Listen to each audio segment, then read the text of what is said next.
Welcome to the Cosmetic Podcast. This podcast amplifies the topics you want to hear about. Cosmetic means being a person or thing that gives rise to a phenomenon that is dynamic or energizing. Globally minded and locally focused. I'm Rodrigo Ross. I'm Keith Benson. So today we are talking about leave it in the past. Okay. Right? And what are some of the things that we used to do pre-COVID that we are so okay with not coming back when this pandemic is over? Well, I'm going to tell you the number one thing is that COVID testing. Oh, yes, indeed. They got to figure out a different way to do that. Oh, wow. So when I went and took my test, I was having this conversation with my cousin. She worked in an assisted living facility, and she said she had to take the test every Thursday. And she told me what they had to do. I was like, okay, cool. You did it every week. I'm just doing it one time. Right. And so it can't be that bad. Can't be. But it is. And so when I went in, I sat in the chair. The lady was like, it's very important for you not to grab me. Well, I'm saying to myself, well, ma'am, I'm not going to grab you. Like, I'm just not that kind of person, and ma'am. she said, lean your head back. I said, okay. And so I got a fro. And so I was leaning my head on the wall. So there was that, right? And she said, she said, all right, I'm gonna put this up your nose and I'm gonna hold it for 4 seconds. Not a problem. 4 seconds, one Mississippi, two Mississippi, not a problem. Right. She put that thing up my nose and I felt that thing. I think you tearing up right now. Go straight to the back of my brain and move something around back there. I'm telling you, when I took mine, first of all, when she told me to sit down, she told me to sit on my hands. I said, well, hold on. We need to have some further discussion. Why am I sitting on my hands, ma'am? Then she tells me to lean back and don't move. And instantly, I said, you know what? Maybe I should just quarantine for 14 days. Maybe it's just not worth it. You know, because those 4 seconds that she told me, I was like, 1, 2, 3, 4, 4. I'm like, ma'am, count faster, ma'am. Anytime, ma'am. Anytime now. And up both nostrils. Yes. Yes. It was hard. I think that they jiggled something in my brain. I don't think I've been right since. I ain't gonna touch that. Don't do it. So there's this thing with they pricking your fingers now and taking blood. I'm like, okay, cool. Let's do that. We can keep with that one. Right. We're gonna leave the swabbing all alone. Or they have the swabs in the mouth now, where they just kind of swab around your mouth. And that whole terminology of swab, I'm thinking like you're gonna go in the nostril and just scoop it around a little bit. But they go deep back in there. They should have said brain biopsy. Yes. That's what that would have been a more accurate description. So we can leave that in the past right there. We can absolutely leave that in the past. Okay, so what I want to leave in the past is pants that don't have elastic.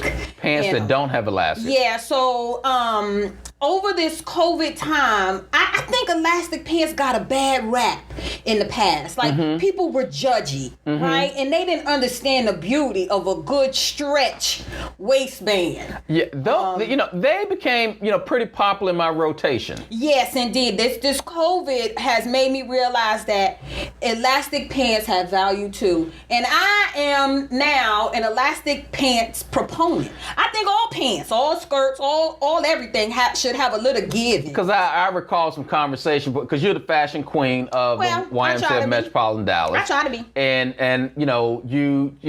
I think you frowned upon, because with men, we in some of our pants, we get it covered up a little bit, but on the inside, we got some elastic in there to stretch. Did I talk about you? Not about me, but I heard you talk about it, so I never brought it up. So, but now I feel comfortable enough to have the elastic conversation with you. Yeah, I'm bringing elastic pants back. I am.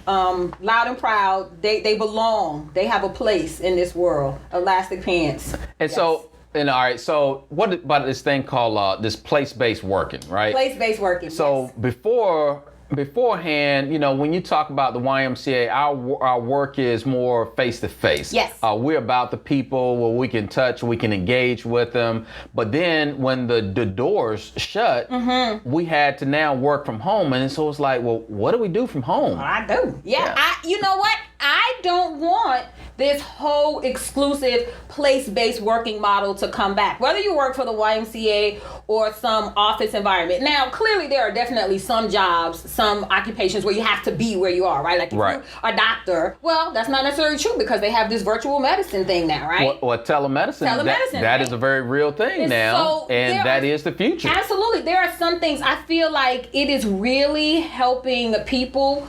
especially in those managerial positions, to really rebuild their skills and start to measure performance as opposed to controlling people, right?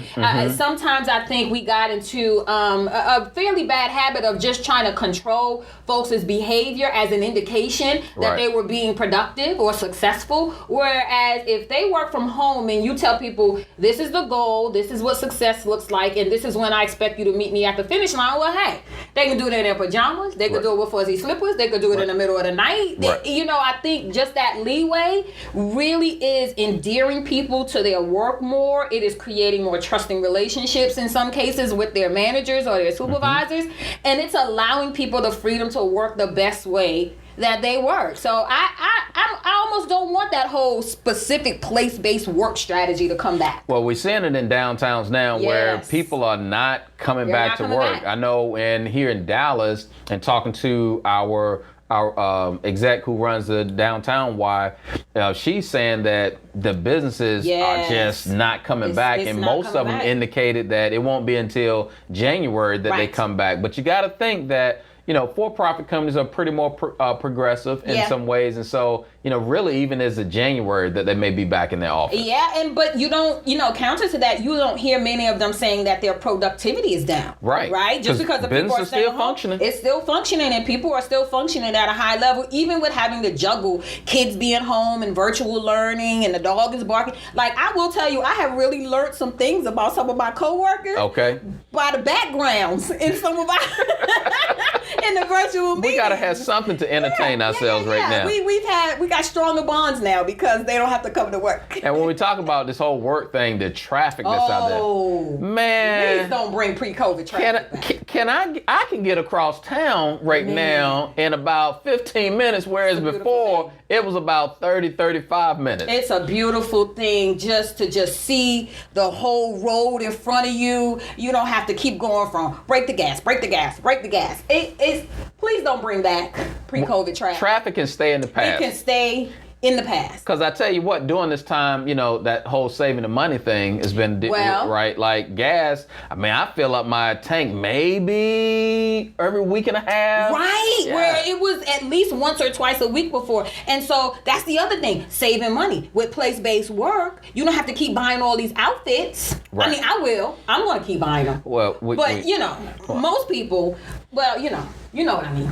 Well, you know, one of the things that's come out throughout this COVID time is this whole part of social justice and awareness. And so one of the key things that, you know, I hope that we continue on is making that a high awareness of our actions. Not just our actions, just a whole way of movement. So that whole lack of social justice awareness and action, like, that social justice needs to stay. Right. So there's this saying, there's this moniker out that says, keep that same energy, right? Yes. And basically what that means, that, you know, the same zeal and the same zest that you are attacking something with right now, you know, 365 days from now, I want to see that same type of energy. And I agree. I don't want that pre-COVID energy around social justice and marginalized folks and disparities to come back. I want us to keep this same awareness, this same energy. I really do feel that the proximity of this disease and how it was unrelenting, and it didn't matter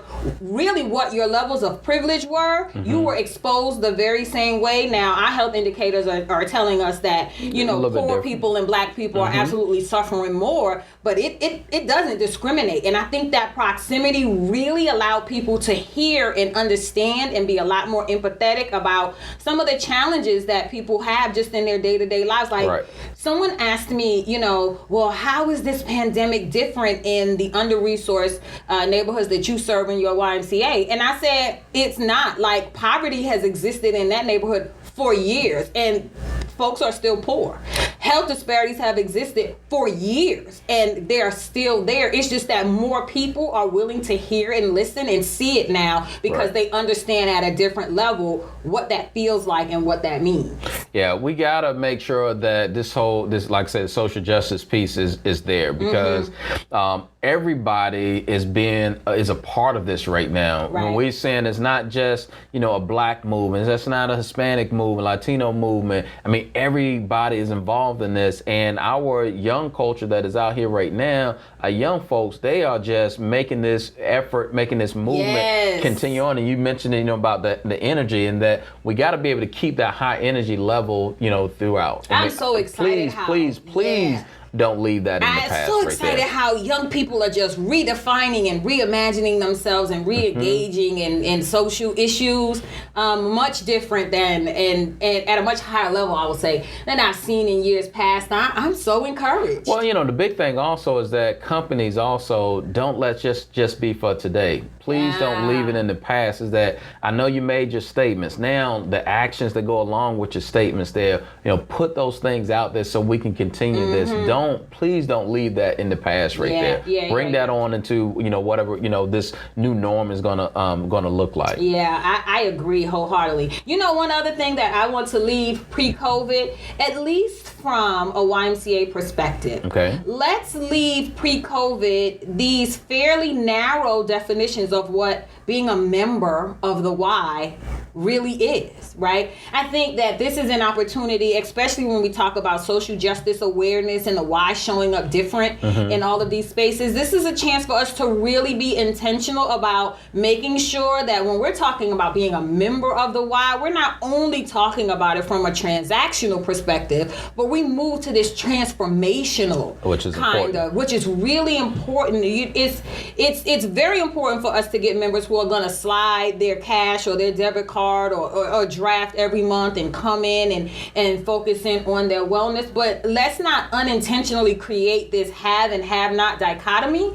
or send out these dog whistles to people that tell them, well, you're less important if you're not deemed a member, right? Like membership is for everyone, and everyone can be a member on a different level and in different ways. And so that's what I hope we leave in pre-COVID. This a really narrow vision of what being a member of our organization really is. The YMCA is a place where we want people to belong, right? And this is that one place that in the community that people can come and belong. And we've done a lot of essential services during this time here, from food distributions to blood drives to child care. I mean, it's really did this different level of work, and my hope is that we don't leave that part in the past, that we will continue to carry that on forward. And we really want to hear what other people, what is it that you want to leave in the past? Leave in the past, not Oreos. I don't want to leave Oreos in the past. We've talked about Oreos before. Just thought it was important, worth mentioning.